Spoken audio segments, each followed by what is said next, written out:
Good morning, everyone. Nice to see you all. Thank you to council and to staff for keeping the city sailing as I was away for a couple of weeks. Really appreciate it. I would like to call to order this Development and Planning Services Committee meeting of Tuesday, February the 19th. You have an agenda in front of you. Is there any additions from staff to the agenda? None from staff, Your Worship. Thank you. Council, any additions? Seeing none, disclosure of interest. Councillors, is there any disclosure of interest on any of these items? Seeing none, we'll move right into presentations then. Reports number 1, zoning amendment application number Zone 1142, Perfection Builders Holdings Limited, Goche E&M 2110 and 2150, 14th Avenue Southeast, R1 to R8. We have a motion. Moved by Councillor Lindgren, seconded by Councillor Flynn, that the Development and Planning Services Committee recommends to Council that a bylaw be prepared, adoption of which would amend zoning bylaw number 2303 by rezoning lots 6 and 7, Plan EPP 67515 from R1 single family to R8 residential suite zone. Thank you. Could I ask the Director of Development Services to explain the application, please? Your Worship, the properties are located in the Hillcrest Heights subdivision, just south of Hillcrest School. They're the last 2 lots in this subdivision with R1 zoning. All the rest of the lots were rezoned to R8 in recent times. And the last application was a blanket rezoning application to rezone quite a few lots from R1 to R8. And the owners of these 2 properties now under application, for some reason the previous applicant could not get them involved with that application. So now we're at a point where these 2 properties are going to be developed, and they're double fronting, and this photo here shows the back of the property from 14th, and basically they want to go to R8 to allow for a basement suite or low-level suite in each of the house. Great, thank you. Council, do you have questions of staff? Councillor Flynn. Thank you, Your Worship. So the 1 lot that's still R1 is remaining R1. That's not part of this application, and that will stay R1 until the applicant decides they want to apply? That's correct. And in that blanket subdivision, do we have a feel for how many were built with legal suites? Because we've done some more blanket R8s lately. Do we keep track of how many become, or is it easy enough to look at just so we know the numbers? On our building permit stats, we do not record suites. They're either recorded as a new single-family dwelling or an addition, but we don't have a separate line item for the number of suites, so I can't tell you exactly how many suites are in there. Okay. I think that would be something worth knowing moving forward when we do these blanket R8, how many of them end up, what percentage approximately, but I'm very much in favor of this. Those were just more general questions. Thank you. Other comments from council? Okay, just before I call the question, then I'd just like to look at appendix number 1, just for interest. When was this photo taken? Yeah. Not that long ago, probably. No. So it is interesting. I think this shows to me the power of our official community plan, because we did make a change in the official community plan at the time we revised it, and now of course this area is a very nice subdivision all the way around Hillcrest School. Any other comments or questions before we vote on this? Seeing none, all those in favor? Thank you. Passes unanimously. The GT run is gone, Alan. We went by yesterday. There's no GT run anymore. Item 2, development variance permit application, VP number 495, Muto Holdings Limited. It's on Highway 97 Northeast, site coverage variance. We have a motion. Moved by Councillor Flynn, seconded by Councillor Lavery, that the Development and Planning Services Committee recommends to Council that VP 495 be authorized for issuance for Lot 1, Plan EPP 5053, and strata lots 14, 24, and 25, Plan EPS 2062, to vary mobile home park bylaw 1435 as follows: increase the maximum site coverage from 35 to 45%. Thank you. Could I ask the Director of Development Services to explain the application, please? Your Worship, similar to the previous rezoning application, this application is an attempt to rezone the remaining lots in this mobile home park subdivision, or sorry, not rezone, to grant a variance for the remaining lots in this mobile home park subdivision to increase the parcel coverage from 35% to 45%. And a number of lots have already received that approval for that variance to go to 45% lot coverage to allow for double wide modulars and garages. And as the previous reports have mentioned, and this one, the R1 zone, which is a single family residential zone, allows for a parcel coverage of 45%, so it would be consistent with R1. The lot sizes in the subdivision are pretty much R1 size lots, and the owners of the remainder lots in the subdivision, the Mutos, who also own this campground, the adjacent campground, and they were the initial subdividers of this property. They own these remaining lots, except for one of them, which is owned by somebody else other than the Mutos. And if council approves this variance, then all the lots in this subdivision will have a parcel coverage of 45%. Okay, thank you very much. Are there questions from council around this variance application? Okay, and I see the Mutos are not here this morning.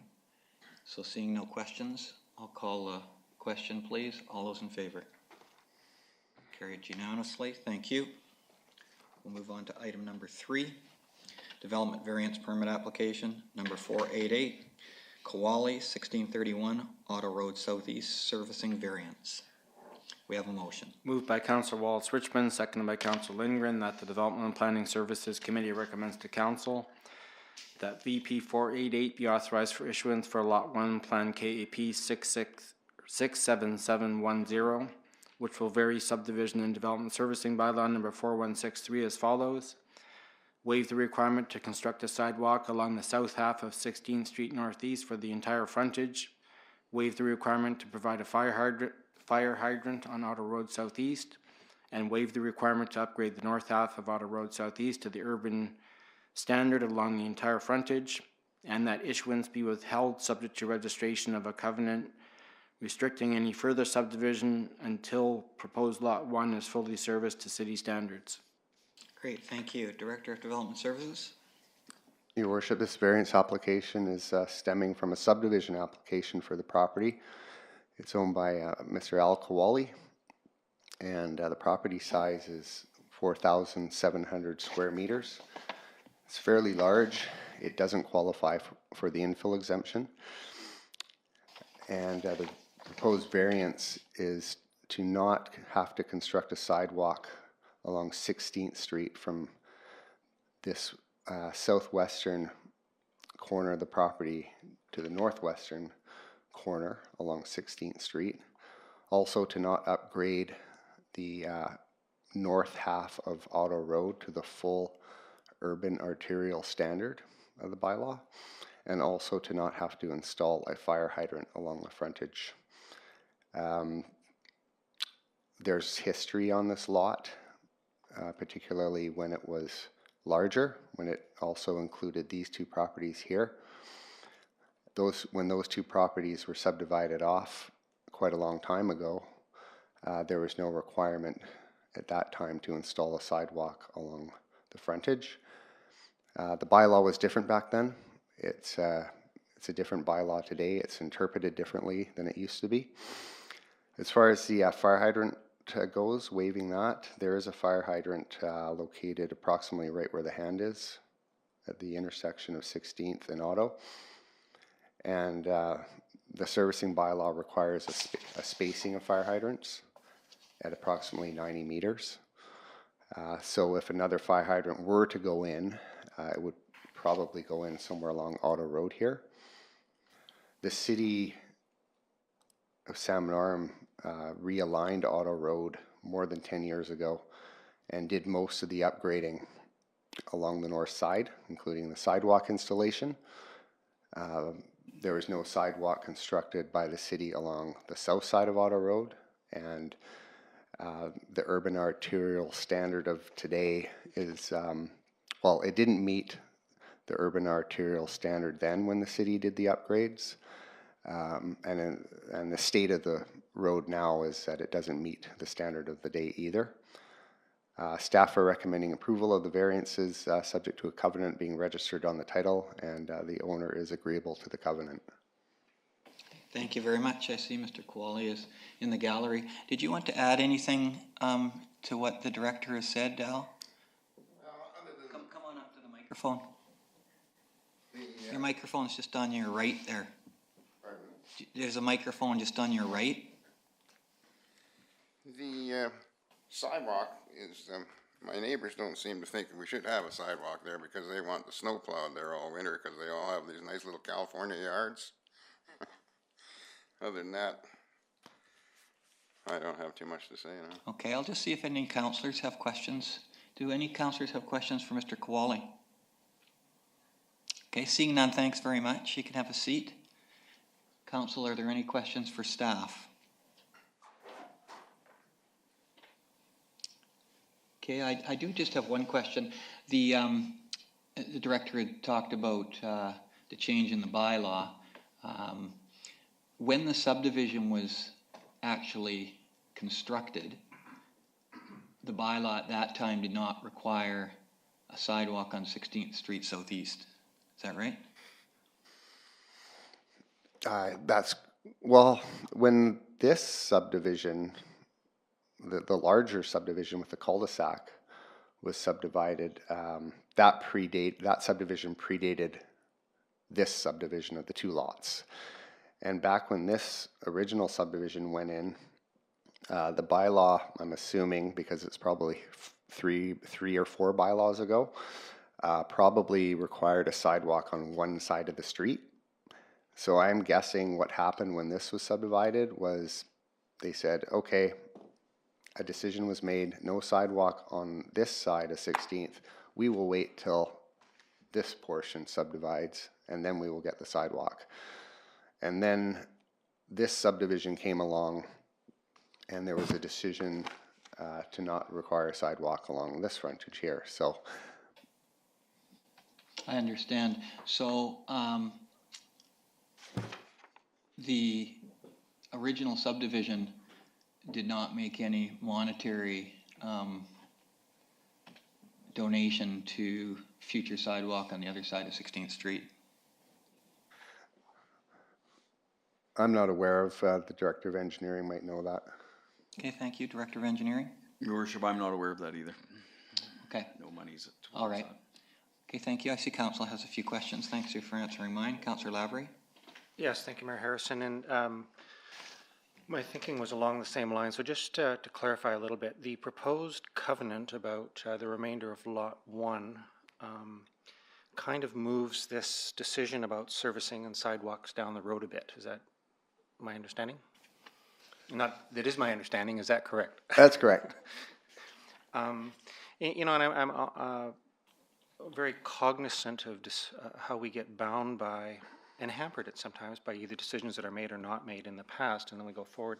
So with the implication of the covenant on the remainder of Lot 1, and if a future council decided that sidewalks were required, it wouldn't involve a sidewalk in front of the proposed subdivision here. Is that correct? Your Worship, the covenant would apply to the remainder. So what's being proposed is one lot subdivided here at the north end of the property, and then the covenant registered on the remainder would apply. And I guess the three servicing requirements that are proposed to be varied now, if the present bylaw is in place at a future subdivision date, would apply. So in other words, yeah, sidewalk would have to be built along here, probably a fire hydrant, and some works along Auto Road. Thank you very much for that. And so just perhaps other questions, Your Worship. My major comments are I'm comfortable with the some of the waiving that's required, but I would like to see a contribution towards a sidewalk on the proposed subdivision for the future. Thank you. Thank And you. I'd be prepared to make that down the line. Thank you, Councillor Lavery. Councillor Flynn. Thank you, Worship, and the unintended consequences of making decisions in the past.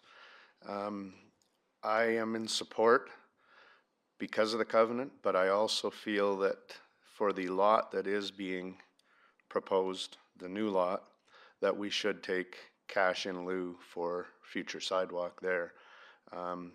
This road for 16th is very wide. We looked at property on that road years ago. It's a pretty wide road. It probably should have a sidewalk. It doesn't, and I think if this Lot 1 is ever subdivided further, it's unlikely that it will be varied, but I think we should have taken cash in lieu on lots 1 and 2 on the corner closest to Otto.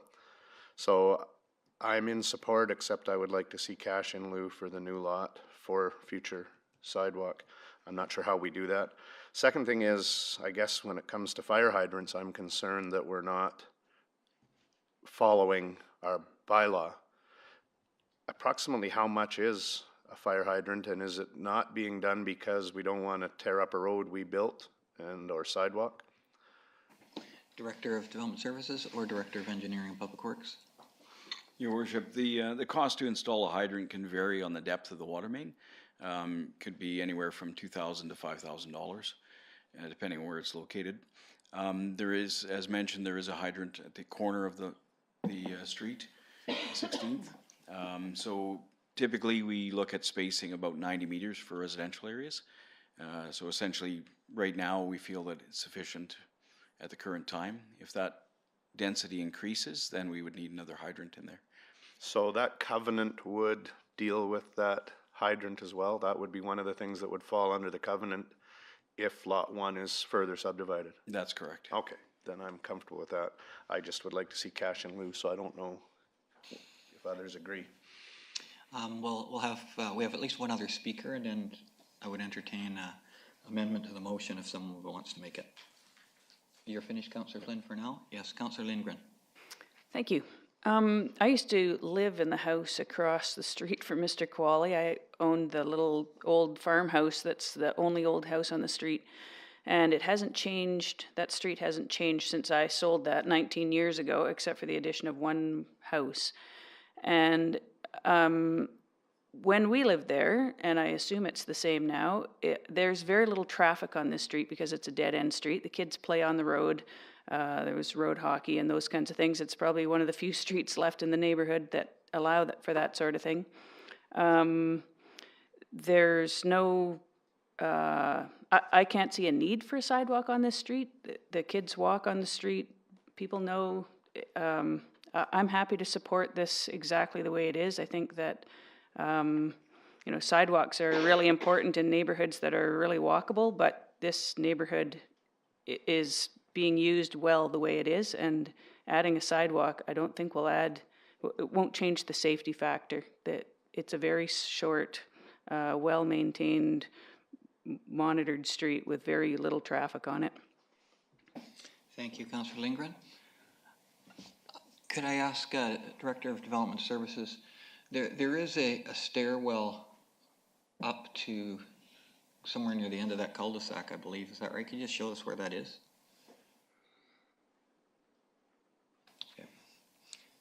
All right, thank you. My own thoughts are, I agree with Councillor Lindgren. We walk this quite often, and I think we're too late to the game to expect monies from this subdivision for a sidewalk. If we can widen it back out again now. And the reason I say that we're too late to the game is Can we also just show the one that's got the little subdivision piece on it? The piece that's gonna come off? Oh, sorry. Yeah, it's about there. Okay, that's good enough. I think expecting monies for the little section that would be from that hand to the end of the red, it is, like I say, we're late coming to the game. I think the real purpose of the covenant is about the hydrant on Auto Road. Because I think if there be further application, increase in density to this particular lot, then that fire hydrant would be needed, and the council of the day could insist on it. So that's my own feelings, but I would entertain a motion if someone would like to make one regarding cash contribution. Councillor Lavery? Yes, thank you, Your Worship. Good discussion here. I will make them, and perhaps staff can get back to us by the time we get to council in terms of maybe a proper wording of it, but I would make a motion that we delete number 1 about waiving the requirement and add on that the applicant be responsible for a cash in lieu for a future sidewalk. Is there a seconder to that motion? Councillor Flynn. So that would be an amendment to the motion. I would entertain discussion on the amendment. Councillor Lavery, would you like to say more? No, I think we've pretty well gone over it. I understand that the difficulty of any applicant coming forward, and I've been down the street a number of times, and I agree with it as well. But I think this is an opportunity to add down the line future infrastructure in terms of continuity, and personally, I believe it probably should have been done in the first place, and I don't want to deconstruct this any further about that gap. So I would just argue that we follow through with that. Thank you. Councillor Flynn. Thank you, Your Worship. And both yourself and Councillor Lindgren had good points, but what I feel is that the lot beside the new lot being created has significant infill opportunity as well. And we built a walkway from one street up to another, and there is no sidewalk. So if that piece beside the new lot was already built and already infilled, I would not be in support of getting cash in lieu. But I truly believe that over time we will need a sidewalk here, and it's interesting that those 2 sidewalks on Otto stop at the start of that street. I think the intent was for 16th to have a sidewalk on one side or the other, and I think moving forward as we infill on this side of the street, we need a sidewalk. So the covenant protects the balance, but I think we need cash in lieu, so I'll vote in support of the motion. In hindsight, and if I was at this table when the lots on the corner were done, we should have probably had cash in lieu for those. So I think minimizing what the city may have to do in the future is important. And I don't feel the covenant is just for the fire piece hydrant. I think it's for potentially a sidewalk on 16th. And I live in an area where people use the sidewalks and all the connecting pieces at end of cul-de-sacs a lot, and I think that that would be a positive thing in this area in the future. So I will vote in support of the amendment. Thank you. Any other speakers to the amendment? Councillor Wallace-Richmond. Thanks, Your Worship. Through you to engineering or development, do you also share the view that it's easier for the snow if there's no sidewalk? Thank you, Director. Your Worship, it's always easier without sidewalk because it's one less thing to plow. Plus it gives more boulevard space for the snow piling. All right, thank you. Thank you. Can we just look at Appendix 3 one more time? You want to speak again, Louise? What's the cost? What would be the cost of the sidewalk in front of the subdivided piece? It's probably about $300 a meter, so depending on the frontage, which I don't have in front of me for distance. Do you know the distance, Kevin?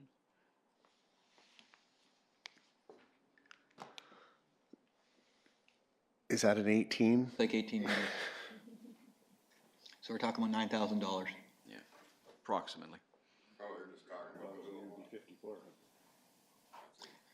I'll just ask the director, so if it's 18 meters, and did you say, It's about $350 per lineal meter of concrete sidewalk and curb and gutter. right, okay, got it. So 400 times 18. All right, thank you. I'll just check with the Chief Administrative Officer. The amendment to the motion does not, at this time, contain a number. Is that okay? That's okay, yes. Okay. Any other discussions on the amendment? All those in favor of the amendment?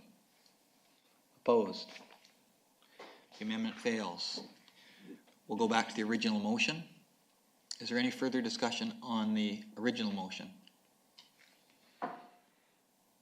Seeing none, all those in favor? Passes unanimously. Thank you. We'll move on to item number 4.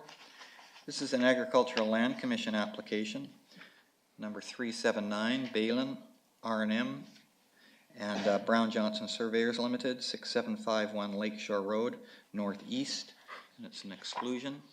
I need a motion to get it onto the floor. Would someone like to move that motion? Thank you, Councillor Lavery. Seconder. Thank you, Councillor Wallace-Richmond.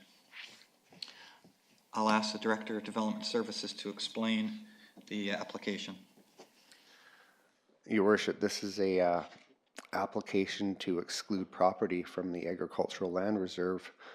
The owner of the property are the Balins, and the agent is Brown Johnson Land Surveyors, represented by Joe Johnson.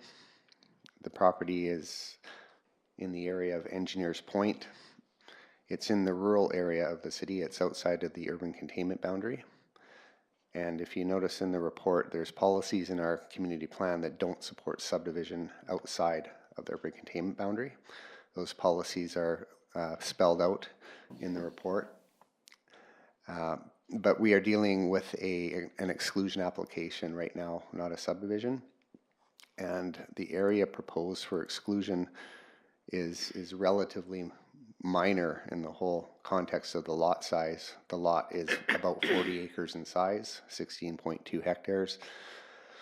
About 1/4 of the property is not in the ALR.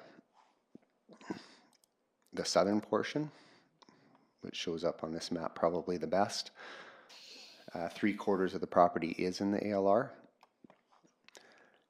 And the portion proposed to be excluded is down near the southeastern corner of the property, because right now the ALR boundary follows this red line here, right down to here. And the proposal is to exclude the land between the red boundary and the dark line, which is about 0.27 acres in size. And the purpose of that is for a future subdivision. And an access route has been built, internal access route from Lakeshore along the ALR boundary and to a proposed home site. I should mention that the construction of a driveway on an ALR piece of property is allowed. There's nothing wrong with that. That was an issue with the city's Agricultural Advisory Committee. The AAC did look at this application, and there was a 3-3 vote on it. Because it was a tie, it was defeated. The AAC recommended against it. The minutes are attached to your report. Because it's a minimal amount of property proposed for exclusion, and because of the intent for future subdivision falls in line with Section 514 of the Local Government Act, and because of our OCP having supportive policies for that type of subdivision, staff is recommending approval. And Mr. Johnson might have something to say about this too. Great, thank you very much. Welcome, Mr. Johnson. Did you want to come and speak to us? Please come forward. Good morning, Your Worship, Council. I just want to touch on a few points. this sketch that you see here is a little bit different than the application to the Land Commission. The area for exclusion was larger, but we have amended it. There's no vehicle to amend the application to the commission until council has, if the decision is to move it forward, then that gives us the vehicle to amend the application to the reduced areas. The area has been reduced for the exclusion by about half. Part and parcel with this, if the exclusion is successful, there'll be an inclusion application that follows. My understanding is that has to be a separate application, but it may be that the commission will kind of fold them into one application. Just for information, the land that's proposed to be included is a lower soil classification. It's steeper, but it is part of a field that, a northern field. If you can zoom back out and look at one of the photographs there, I think it's the lower photograph. That's a picture taken from the south edge of the area we're proposing for inclusion, looking north. So it becomes part of a field that already exists there, or it'll be in the same lot. So we feel that the commission will look on that favorably, that field will be maintained in its present size. Council's aware that there's been some correspondence received regarding this application, and the main concern that I gleaned out of it was they felt that there's maybe the first step in a plan for further subdivision. The city's policies don't allow that. Section 514 can't be used again here. The larger parcel, which is being created for the owner, the ALC doesn't allow you to do a 514 or a home site severance unless you've owned the land prior to December something of 1972. Mm-hmm. So it can't be further subdivided under that section. The remainder, the city has a policy that 514s can only be carried out on lots that are 8 hectares or greater, and it will be 4 hectares when that lot is created, so it will not be able to be further subdivided. 514 doesn't require lots to meet the zoning size requirements. In this case, in recognition of the rural nature of the area, the owner has a 4 hectare parcel which meets the zoning requirement and the larger parcel. And it's consistent with all the surrounding parcels for size. There are quite a few 4 hectare parcels in this area. I'd be happy to answer any questions. Great, thank you. I think there may be some questions, Mr. Johnson. So Councillor Lindgren, did you have a question for the applicant? Go ahead. Hi, thanks for coming. I'm just wondering if Mr. Balin is planning to subdivide off that corner for his own residence, is he planning to sell the other piece of the property? It's my understanding that he plans on selling the remainder, okay, which is the 4 hectare parcel. Which is why he wants his driveway included on his own property then? Yes. Okay. Thank you. Councillor Lavery. Yes, thanks, Mayor Harrison, and thanks, Mr. Johnson, for the, I particularly find your information letter that was sent out and included in our package was helpful for summarizing the issues here. My question is similar to, I think, to Councillor Lindgren's, only a little bit different, and I'd start off with a question to staff first and then a question back to you. Are there any, under 514, are there any stipulation or restrictions that the owner cannot immediately resell?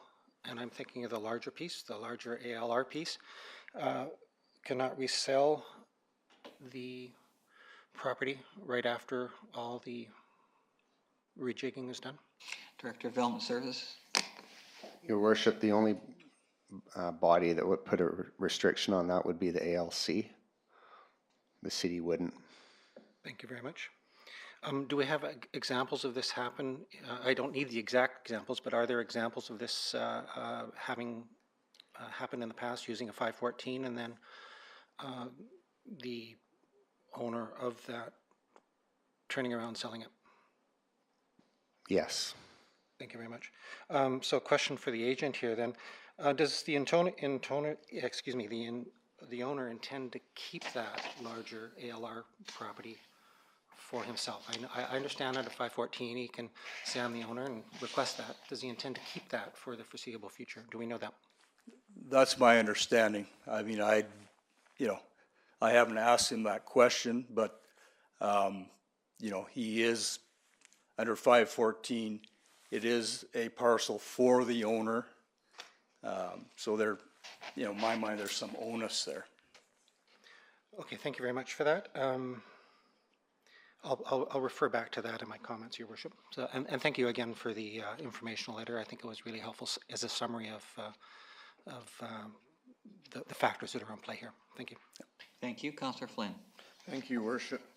And I think I just need a bit more understanding from staff, not necessarily from Joe, and I'll call on Joe if I need you if you want, but I don't know if others have questions. So just to make sure I understand this, the piece that's being asked to be taken out, to be excluded from the agricultural land reserve is just the piece around the driveway, shifting that boundary line slightly. Is that correct? Director of Development Services? With the nice colors that you've got, yeah, right there.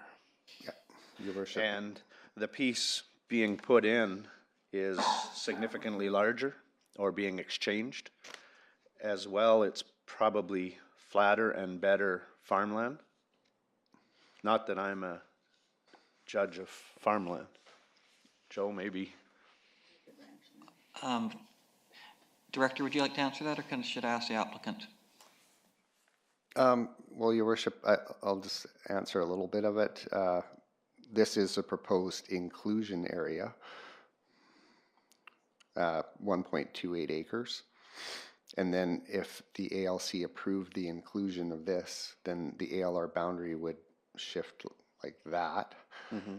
And on our soil maps, this portion of the property doesn't really register as good soil. However, the agrologist has a report, and as Joe Johnson mentioned, there's some area where it's not a cliff. Joe, did you want to add to, you did talk previously about it, do you just want to maybe add any additional information? Sure. To characterize the area that's going to be, is proposed for inclusion as better farmland than the upper piece, that's not true. Okay, it's, that lower piece is steeper, it's suitable for pasture land, and it's consistent with the slope and soil types of the land to the north, of the balance of the field to the north. Okay. So while the upper piece, is somewhat rocky, the slope is less, and the soil classification is better. Although, just like the ALR boundary, I don't know how accurate those soils maps are, in delineating arable land. Thank you very much. Joe, maybe while you're there, I do now have a question.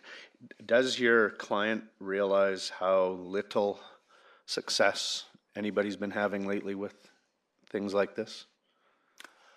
Are they in there with eyes wide open, I guess? Yes, they are aware that it may not be successful. Okay. And for staff has stated that the reason for the moving of the widening, the little piece along the driveway is for subdivision, yet we don't support subdivision in this area. And most of the letters were written in the frame of mind I felt that the remainder, or the large piece that's left, someday could be subdivided, and they think that's why this is being done. Can you just explain kind of It's almost the dichotomy of, okay, we're not allowing subdivision, but we are. And we aren't saying anything about the lot 1 for subdivision in the future. Yes, Your Worship, it's really complicated, but to start off at a general high level, our OCP policies don't support any subdivision outside of the urban containment boundary. I think we're all pretty clear on that. There are circumstances when a subdivision for a relative under a certain section of the Local Government Act, those applications are filed to the city, sometimes not even to council. And that section of the act is, in my opinion, was intended to circumvent any policies of a local government to prevent subdivision in rural areas. And the city council, through ALC applications and also without ALC applications, the approving officers over time have approved a number of these subdivision for a relative / owner in the past, and our OCP actually has policies that more or less support those very one-off type of subdivisions. Okay, thank you. Thank you. Mr. Johnson, I just have a question for you, and it's about the fact that the exclusion piece and the inclusion piece cannot be done together. So are you thinking, or your client thinking, that if the ALC, if it's forwarded to them and they okay the exclusion, that they would also have a, I don't know if you call it a covenant or something in there that would say you must follow through with the inclusion piece? How do you see that working? Yeah, that's been my experience in the past where there's an inclusion, is that their decision comes out and requires the inclusion to take place before the exclusion can be finalized. Okay. So that's why you do it in this order instead of the inclusion piece first. Yeah. Would it be okay if I spoke a little bit about Mr. Flynn's question? Absolutely. So just with regards, I think the fear was by the neighborhood is that this was the first step in an intense subdivision, not just a subdivision. And the city's policies don't support that. So I see no danger of any further development in this area. Thank you. Do councillors have further questions? Okay, Councillor Lindgren. Thank you. I just have a question about the process here. If we were to approve this application now, all we're saying is that we've approved for it to go forward to the ALC for consideration. We have no power to actually approve this inclusion or exclusion, correct? That's right. I could step through the process. Would that be helpful? And the only reason I can step through it is because I talked to the Director of Development Services prior to this to make sure that we have a good understanding. So basically what will happen from this planning committee meeting, regardless of whether the vote is to move it forward or not, is it will appear on our council agenda. And I think all people are aware of that. There's no hearing for ALC exclusion application, so it won't be a public process at the council meeting. Although the ALC in their communications out do say to residents, please put your support or non-support in writing and send it to the city. And so as you see, we've got a number of pieces. Those pieces are sent along with the application as well as our committee's recommendation should council vote in support of moving it forward. In direct answer to your question, if council does vote to move it forward, what we're saying to the ALC is, you decide, we support moving it forward to you to make that decision. If council were to say, no, we're not going to move it forward, then the exclusion application would not go forward to the ALC. It would stop right there. Does that answer your question? Does anyone else have a process question? Because it is a little complicated. Okay, I'll just ask the Director of Development Services, did I miss anything out? Just, no, you were correct on what you mentioned about an exclusion application. The inclusion application I've never seen one before, and I do have some correspondence from the ALC, and what Mr. Johnson said about that process is correct. If council forwards this to the Land Commission, the ALC, and if the ALC approves the exclusion, I think they would either say, okay, we've approved the exclusion, now you have to apply for an inclusion. But I also think the ALC might be able to approve the inclusion. That's what that part is a mystery to me still, but I think another inclusion application would follow a successful exclusion. And what's different about an inclusion too is if council were to not approve an inclusion application being forwarded to the Land Commission, it would still have to go anyways. Yes, the inclusion application goes forward regardless of council's support or non-support, but the exclusion one does not go forward if council does not support it. Got it. The important piece for us here is to know that if this is moved forward by council to the ALC and the ALC agrees with the exclusion, that the inclusion part would happen. Okay. All right. Councillor Lindgren, did you have further comments? Just one. Okay. Yep. Back on. So at this time, there is not an application for a subdivision, and that is not what we're considering. We are just looking at this, moving this piece around, regardless of why we suppose it might be happening in the future. Director of Development Services? Yes, this is an application to exclude 0.27 acres. Okay, thank you. Councillor Flynn. Just a question related to the AAC. The vote was 3-3, therefore defeated. How many people normally voted AAC and how many were not there? That's a good question. Perhaps we could direct it to Councillor Lavery. Would that be okay with you? Sure. Councillor Lavery, are you comfortable? Because you were actually at the meeting. Yes, I am. Okay, I will just skip over Councillor there. You should be okay. Yeah, thank you for the question. And for perspective, this was my first chairing of the meeting of the AAC, and the first one, and probably the most controversial one that, from history that, or recounting the history. I believe the AAC is one member short, I believe, in terms of registration. I'm not 100% sure on that. And one was away. So I think perhaps the AAC is two spots short. And we've been having discussions with the Director of Development Services about getting the membership on the AAC back up to speed. So we're two are no longer at the table, and one was away. Okay. Thank you. Thank you, Councillor Lavery. Did you want to further add to those comments, your own comments? I have some general comments, yes, but I'd wait unless there's other questions. You go ahead and we'll go through comments now. So just, thanks, Your Worship. Just as I mentioned, so it was the my first opportunity to chair the AAC. It was a tie decision, as staff has noted, and I think that the summary in our notes are pretty accurate of that discussion. I would note the following, and it's normal practice. We usually don't have the benefit of a staff report while we're at the AAC, so that was one thing that we now have at this table. Staff are there to provide that information, but we didn't have that at the time. We didn't have the Brown-Johnson information letter that we have at our table here now. We didn't have the February 4th agrology report, although there's lots of discussion about the soil capacity.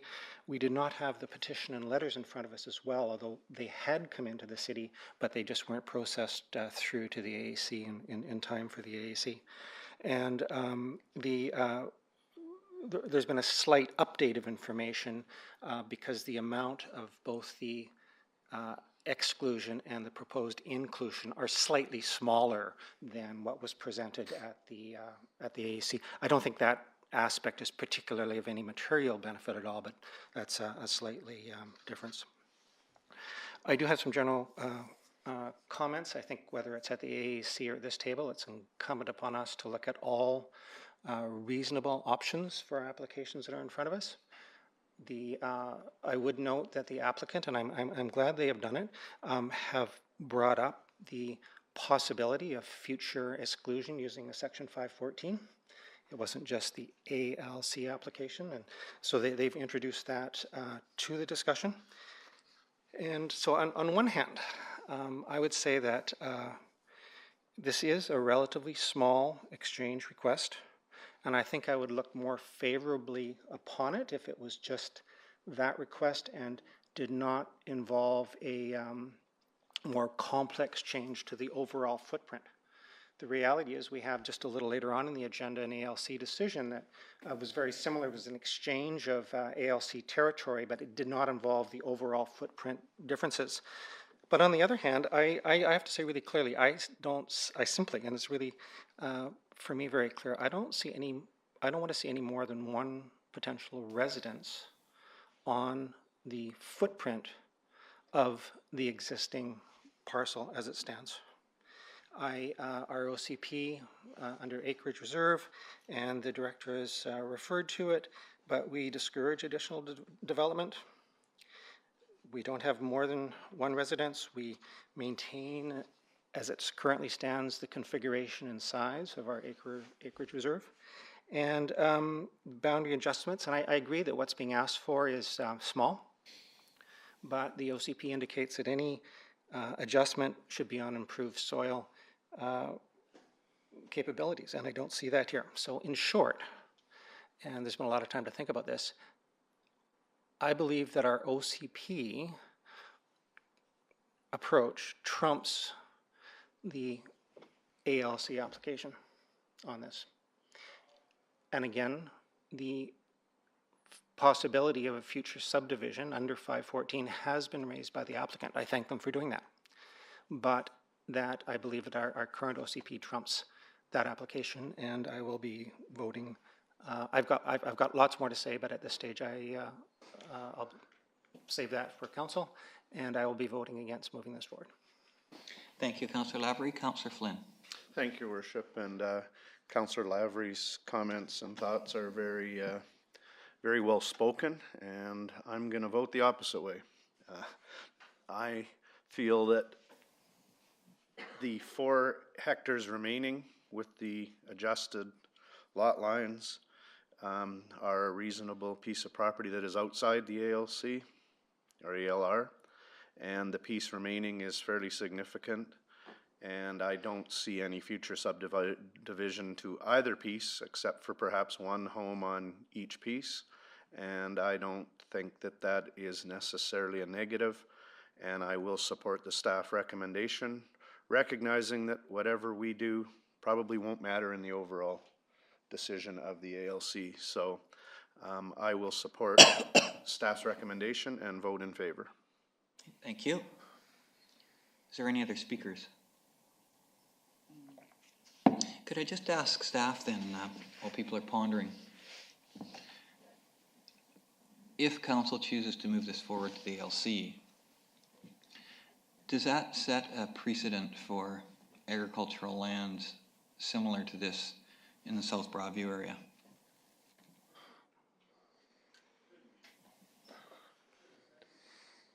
Or North Broadview, sorry, wrong Broadview, thank you. That's a difficult question to answer. I don't know if it would or not. We have the city, through mostly the approving officer, has approved a number of these subdivision for our relatives and the owners over the years. They're not very common. The circumstances that warrant this possibility are quite rare. Okay, thank you for that answer. I know that's a difficult one to answer. I guess the thought that goes through my mind is the precedent that it would set perhaps for this table is that if there's a similar application and we choose to move this one forward, it would be contradictory not to move a similar application that comes forward different than this one. Is my thinking. Director of Development Services. Your Worship, the last one both council and staff looked at was by the Blackburn gravel pit for Preeb at the foot of 45th Street Southwest. And so it was quite similar. It was a subdivision for a relative or /owner situation. The Salmon Valley policies doesn't support subdivision. However, we have that other notwithstanding policy that supports 514 subdivisions. And then there's been several scattered all over the place. North Broadview, around this area, there's been others, but not very often. Okay, thank you. I know the pre one was also turned down by the LC. All right, Councillor Wallace Richmond. Thanks, Your Worship. Through you to staff, can you just clarify for me, please, the number of buildings currently on the site?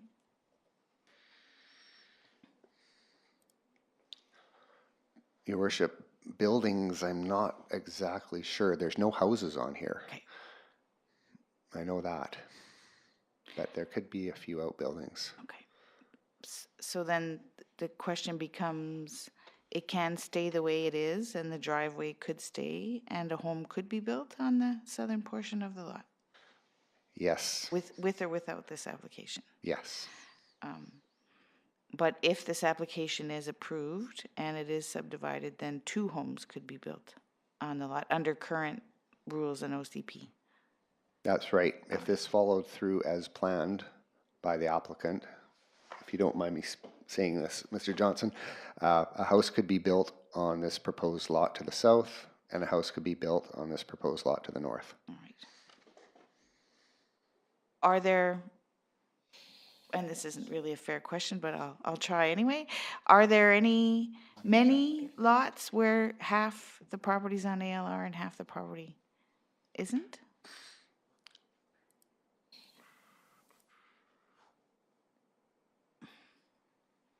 That's a big lot. The LR boundary is, it's not very regular. Yes. So there's lots of different situations.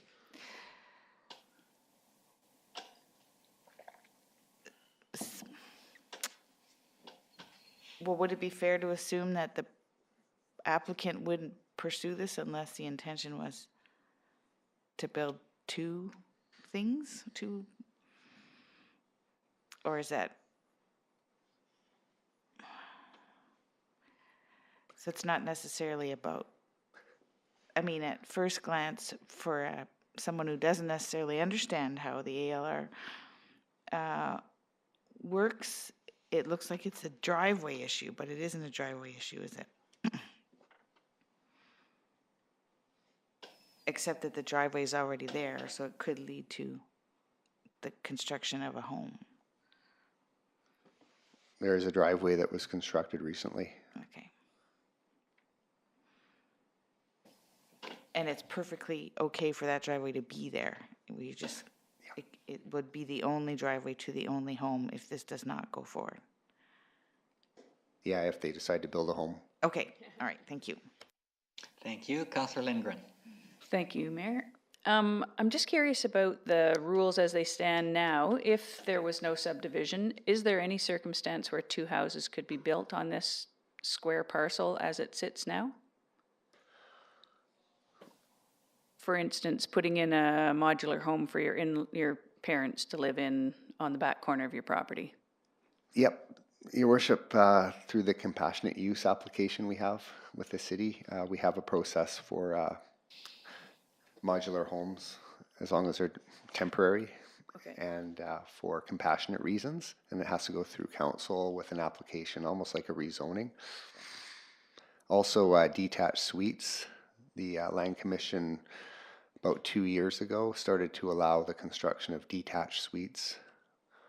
But the city allowed detached suites in the rural area subject to ALC regulations. So, for example, one could build a detached suite on this portion here that's not in the ALR. They could build a house first and then a detached suite at the ground level. But ALC regulations say that the detached suite has to be above an existing building, farm building. Oh, okay. So above your shop, you could have a... Mm-hmm. Yeah. As long as the shop is for farming. Interesting. Thank you, Councillor Lindgren. Councillor Flynn. Thank you, Your Worship, and I think the biggest objection in reading the petitions was the concern of future subdivision. And it's interesting that on the same agenda, the piece around Hillcrest, where a previous OCP was clearly, that property was clearly identified to come out of the ALC or ALR and be allowed for subdivision, and staff did a lot of work and the community supported it. The community's never going to support, that I could see, not in my lifetime, this ever coming out of the ALR for smaller lot subdivision. To me, the remainder that's not in ALR land is the same size as the lots right beside it. What we're talking about is perhaps potentially one extra home on the ALR land. I don't have a problem with that. If the remainder was half the size of the other lots, I would have an issue. But really, we are voting on an exchange of land, whether to move that forward. And that is the ALC's decision. I hate sending anything to the ALC that I think might use up something we could possibly get favor for in the future, but I don't see that being an issue here.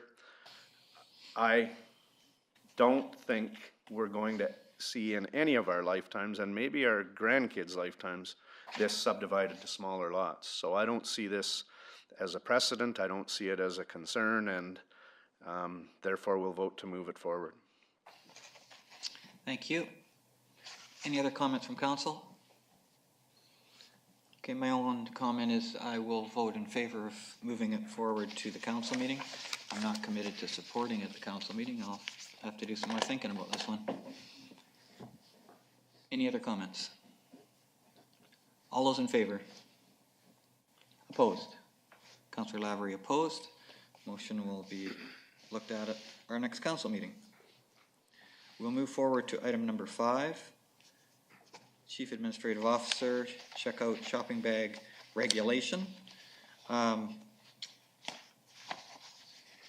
would like to propose a motion prior to discussion, and I worked with the Administrative Officer to prepare a motion. Would you read that motion for me?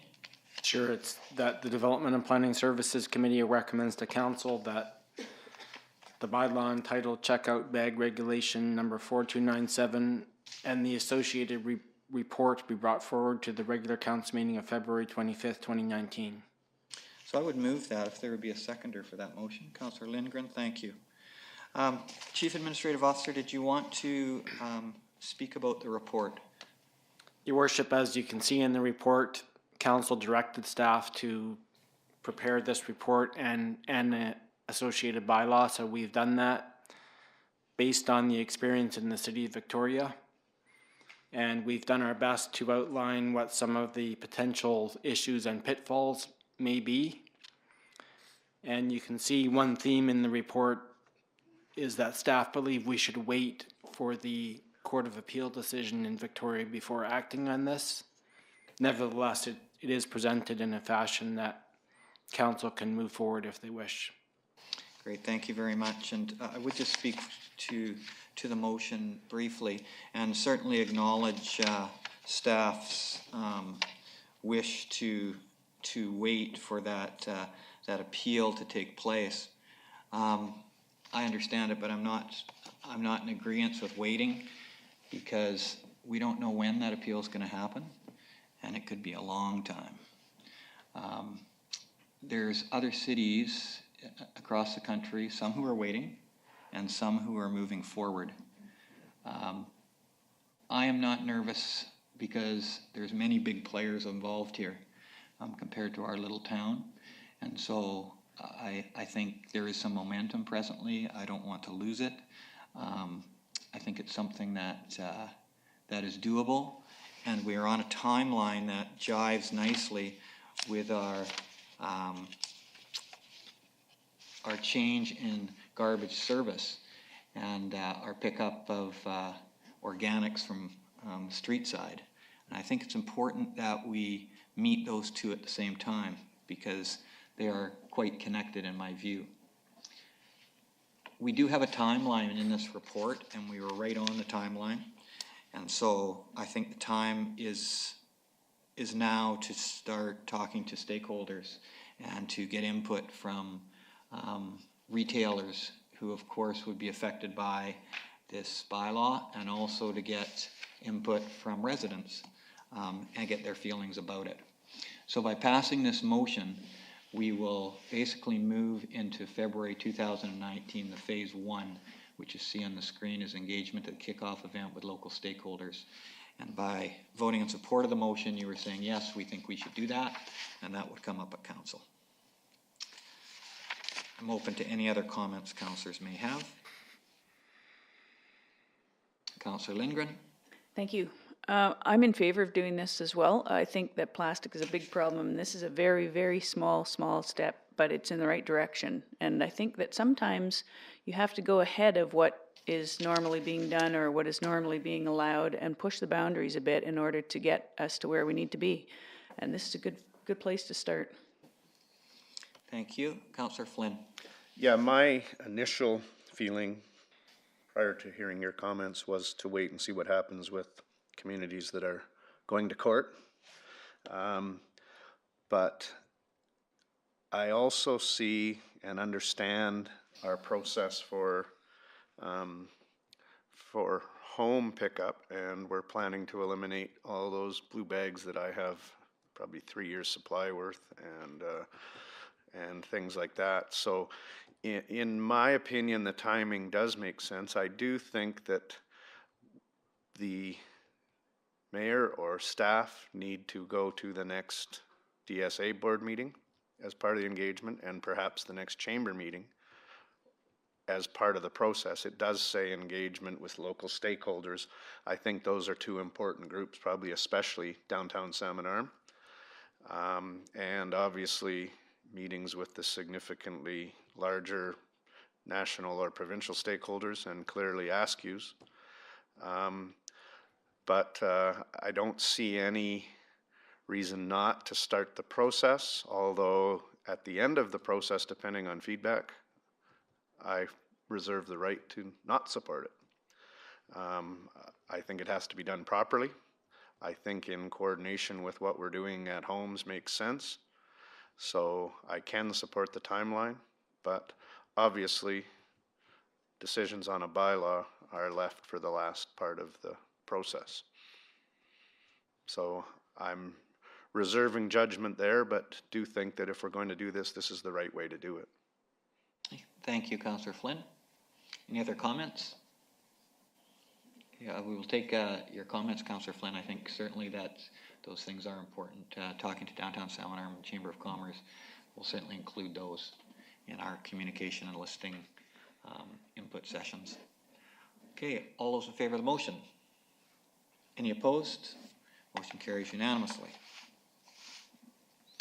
Move on to item 6.1, and this is for information only. Agricultural Land Commission letter regarding application 57480 to conduct a non-farm use in agricultural land reserve. That was Daryl McLeod's application, so you've all had a chance to read it, and that's for your information.